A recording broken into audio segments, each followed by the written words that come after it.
That the motion be agreed to, and I call the member for Spence. Thank you, Acting Deputy Speaker.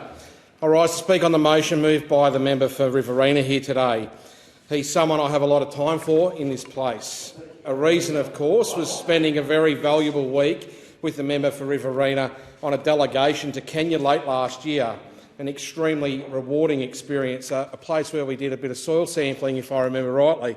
One of the other reasons, especially given that this is my first term in this place, is that it seems rarer and rarer these days to see members of the National Party speaking on policy that looks at boosting our agricultural sector and policies that help our farmers. In this case, the Pacific Australian Labour Mobility Scheme, also known as the PALM scheme. Deputy Speaker, the textbooks say this used to happen a lot more back in yesteryear. I'm glad we'll have a practitioner of the old ways amongst us here today.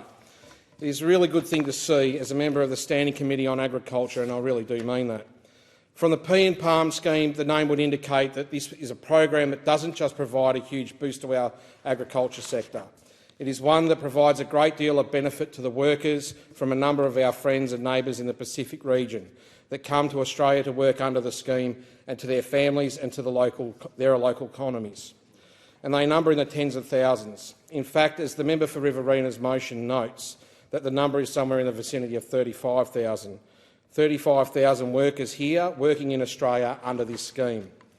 They're from countries like Fiji, Kiribati, Nauru, Papua New Guinea, Samoa, the Solomon Islands, Timor-Leste, Tonga, Tuvalu and lastly Vanuatu, a country I believe the member for Riverina knows quite intimately. I don't necessarily want to sour the mood of agreement here in that providing jobs, particularly in the agricultural sector, is a fantastic thing. And in turn, it provides a steady income for workers from Pacific nations to send back home. In fact, on average, a worker in the PALM scheme repatriates around $15,000 every year. This involves countries from a region where more than a third of the people are living on less than $1,000 a year. This quite accurately can bring families out of poverty. But agriculture is not the only sector that PALM workers are filling vacancies for, catering for the hospitality sector all the way through to the care sector. But I can't help but notice the member for Riverina puts the jump in participant numbers down solely to the efforts of the former government.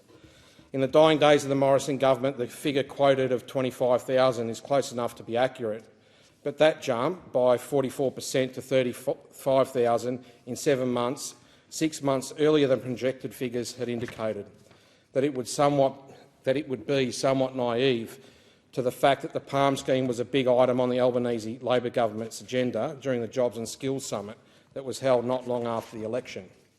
The program brings a collaborative approach from the government, bringing contributions from the Minister for Foreign Affairs, the Minister for International Development and the Pacific, the Minister for Employment and Workplace Relations, the Minister for Agriculture, all the way up to the Prime Minister himself.